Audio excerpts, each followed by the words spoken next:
Baik, terima kasih. Saya mencoba menjawab pertanyaannya dari Detikcom, Mbak Nabila. Jadi kami di Inspektorat Jenderal Kementerian Kesehatan sejak tahun lalu sudah membuka akses layanan pelaporan perundungan ya. Dan sampai 30 Maret kemarin kami sudah mendapatkan laporan sebanyak 2.621.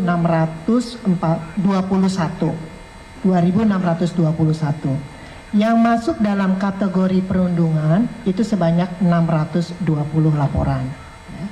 Tadi ditanya spesifik oleh Mbak Nabila, apakah ada pelaporan kekerasan seksual dalam hal ini pemerkosaan? Secara spesifik pemerkosaan tidak ada. Tapi memang ada pelaporan pelecehan seksual dari peserta PPDS. Itu ada 3 laporan yang sudah masuk dan sudah kita tindak lanjuti.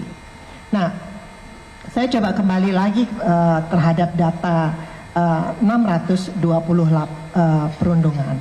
Dari 620 laporan perundungan yang masuk, yang lokusnya atau tempat perundungannya berada di Rumah Sakit Vertikal Kementerian Kesehatan itu ada 363 ya, 363 laporan.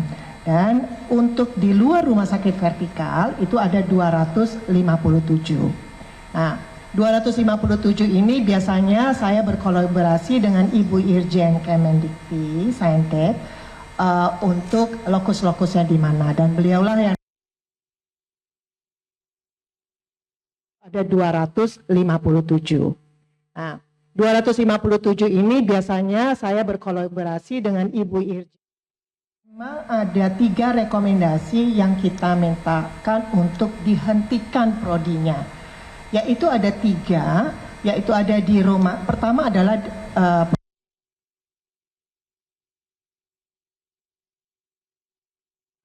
memang ada 3 rekomendasi yang kita mintakan. Kandau dan Universitas Samratulangi itu di prodi penyakit dalam. Dan yang terakhir ini kecepatan dari responsif dari Pak Dirjen menutup sementara gitu ya Pak Dirjen ya, untuk prodi anestesi di Rumah Sakit Hasan Sadikin bersama Unpad. Jadi ada 3 yang kita freeze dan sampai saat ini kita tetap evaluasi. Jadi teman-teman sekalian, tadi kita mendengarkan Pak Dirut, RSHS, Pak Rektor ya, apa yang mereka akan lakukan. Dan ini mereka sudah tuangkan di dalam action plan perbaikan mereka. Nah, action plan ini akan kami monitoring, akan kami evaluasi bersama dengan Ibu Katarina sebelah saya, Ibu Irjen Kemendikti Saintek. Dan nanti ini menjadi bagian dari rekomendasi untuk pembukaan prodi, gitu. Karena harus kita evaluasi dulu dan kita harus saya, Ibu Irjen Kemendikti Saintek, dan nanti ini menjadi bagian dari rekomendasi untuk pembukaan prodi, gitu. Karena harus kita evaluasi dulu dan apakah tidak hanya sebatas komitmen ya yang disampaikan di sini, tetapi fakta-fakta di lapangannya seperti apa, sehingga kita lebih prudent apakah prodi ini pantas dibuka atau tidak gitu ya. Sementara kan kita akan evaluasi. Mungkin dari saya seperti itu Bu Wiwit. Terima kasih. Baik, terima kasih Bu Murti. Ini sebetulnya ada pertanyaan terakhir dari Mas Teguh, tapi tadi sudah dijawab oleh Pak Menteri. Pak Rektor, saya langsung ke pertanyaan sesi kedua. Tiga penanya. Baik, tadi yang angkat tangan kayaknya yang sebelah sini dulu deh, yang tengah. Iya, yang belakang. Iya. Tes Bu, Bapak mohon izin, saya Ayu dari akurat.co mau tanya terkait tes kejiwaan ini kan jadi penekanan aja akan diterapkan untuk seluruh calon PPDS seperti itu ya. Dan untuk dokter-dokter spesialis yang sudah ada, yang sudah praktik dan lain-lain yang jumlahnya juga ribuan, ini tindak lanjutnya seperti apa Pak? Karena ini kan kasusnya kan seperti gunung es ya, yang baru sedikit gitu. Itu aja, makasih Pak. Baik, kemudian depannya, ya.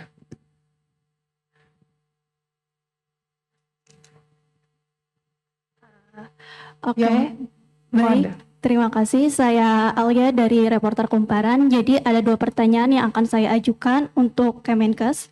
Pertanyaan pertama ini tadi kan Pak Menkes sempat bilang akan memberikan SIP kepada dokter PPDS untuk diizinkan praktik sebagai dokter umum. Nah, teknisnya itu seperti apa sistemnya nanti? Dan kemudian ini sebenarnya ini terkait tentang STR juga.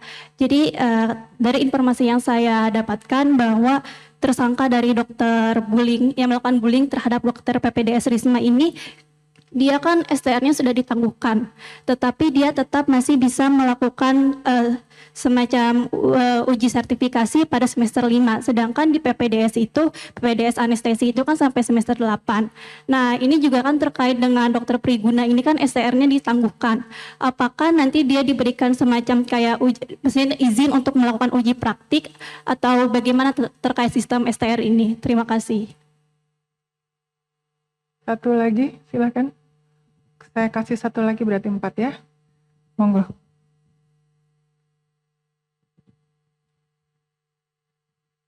Baik, terima kasih. Saya Dinda dari Tempo.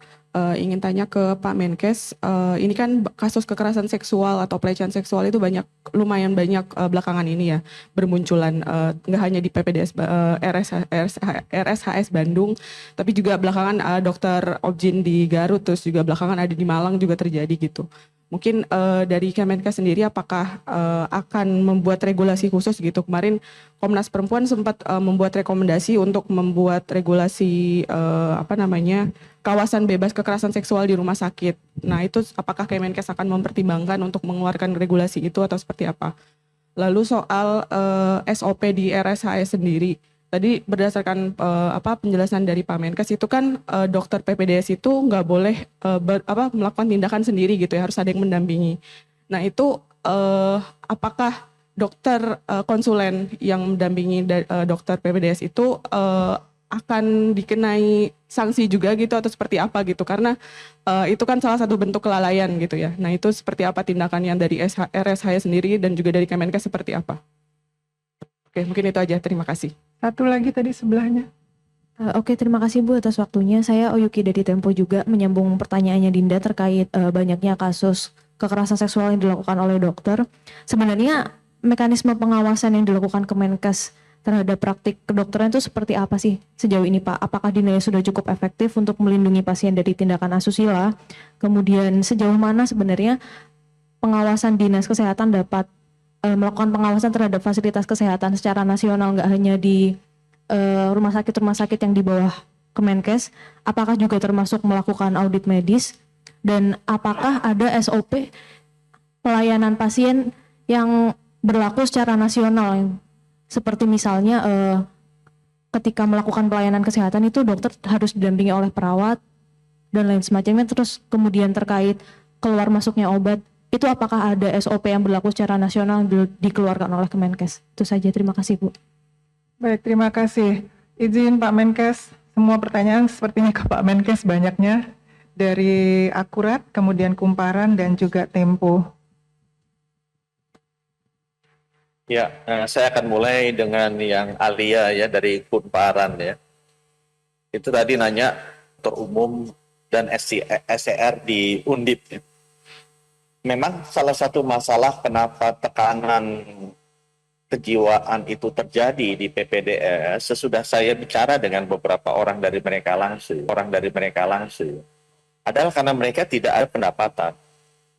Padahal mereka ini umumnya sudah berkeluarga dan sebelumnya sudah bekerja sebagai dokter umum. Terampil di sistem pendidikan, program pendidikan dokter spesialis sekarang, mereka hanya diberikan SIP sebagai peserta PPDS. Sehingga tidak dikenal di sistem BPJS kalau mereka bekerja untuk bisa mendapatkan pendapatan. Padahal kasihan mereka ini kan untuk menghidupi keluarganya. Sehingga akibatnya juga terjadi yang masuk itu orang-orang kaya semua yang bisa masuk pendidikan PPDS. Either dia didukung selama pelajaran oleh orang tua mereka, jadi pasti anak orang kaya, atau mereka memang sudah mengumpulkan menabung uang cukup. Nah, cuma ini kan sistem yang tidak sehat, karena di luar negeri kan PPDS itu pendidikan profesi ya, jadi dia bisa sambil bekerja, belajar sambil bekerja. Nah itu sebabnya saya sudah minta Dirjen Tenaga Kesehatan untuk bisa menerbitkan lagi SIP tambahan bagi semua peserta PPDS. Yang cuma ini nanti masih dilihat ya gimana pengaturan jam kerjanya. Sehingga pada saat mereka belajar di rumah sakit pendidikan, kan mereka sebenarnya bisa jaga bangsal, bisa jaga IGD, bisa juga menemani konsulen gurunya juga melihat pasien. Beberapa tindakan nantinya juga tergantung tingkatan mereka ya, itu bisa dilakukan juga oleh mereka, sehingga dengan demikian mereka berhak juga untuk mendapatkan pendapatan dari situ ya. Dan balik lagi saya selalu lihat best practice-nya di luar negeri seperti apa. Nah dengan demikian ya, saya harapkan nanti tekanan finansial kepada peserta PPDS ini bisa kita kurangi sehingga mereka bisa hidup lebih normal lah sebagai seorang yang sudah berkeluarga, memiliki keterampilan dan bisa mendapatkan income. Nah kasus di Undip ini juga kita sedang dalami. Kenapa kok bisa seseorang yang sudah terbukti melakukan bullying, kemudian dalam proses pidana kok bisa diluluskan gitu, dan juga lulusnya aneh gitu. Artinya pendidikan itu biasanya berapa semester, ini sebelum selesai proses pendidikannya sudah lulus gitu, lebih cepat. Jadi saya minta Ibu Irjen untuk melihat ada apa nih, kenapa kok yang bersangkutan sudah jelas-jelas melakukan kesalahan dan dalam proses pidana lagi ya, kok kemudian malah lulusnya bisa lebih cepat gitu, kayak orang yang sangat pintar dan sangat hebat gitu. Jadi saya memang minta di Ibu Irjen untuk dilihat gitu, apa yang terjadi di pendidikan, program pendidikan di Rumah Sakit Karyadi dan Undip. Tadi pertanyaan Dinda dari Tempo ya, bahwa kejadian ini banyak ya, memang disebut tadi kan ada 600 dan 2.600 pengajuan. Dari 2.600 tuh 600 sudah terbukti valid. Dan beberapa yang terkait dengan pelecehan itu juga banyak sekali di sana. Dan saya sudah ditelepon sama Ibu Menteri PPA dan mengajak kita untuk duduk bersama membuat program pengawasan bersama. Nah memang ini kan selama ini memang tertutup ya. Ini salah satu praktek-praktek yang tertutup, tidak banyak yang melihat. Sekarang dengan adanya sosial media, dengan keterbukaan dari generasi muda, itu membuat berita ini bisa keluar. Saya rasa seperti yang tadi disampaikan, ini adalah tip of the iceberg. Sebenarnya kejadiannya banyak dan sistematis, cuma tidak terungkap. Jadi ya saatnya kita berintrospeksi. Nah, saya terima kasih sekali nih Pak Brian mau sama-sama kita memperbaiki prosesnya kita gitu ya, supaya bisa berjalan dengan baik dan semua kejadian ini tidak terulang lagi.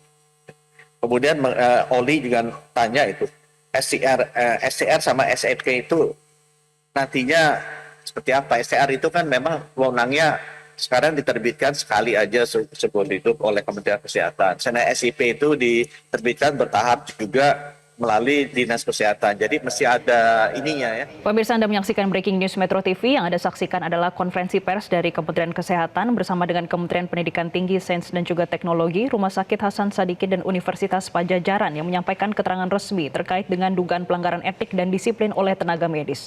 Dalam konferensi pers hari ini, Menkes Budi Gunadi Sadikin menyampaikan akan melakukan perbaikan dan juga evaluasi secara sistematis. Ada 8 rekomendasi yang disampaikan oleh pemerintah. Ini mulai dari rekrutmen PPDS yang diwajibkan untuk tes psikologi, kemudian transparansi dari proses rekrutmen yang dilakukan dengan baik sehingga tidak ada preferensi khusus untuk menghindari salah pilih peserta didik dari PPDS.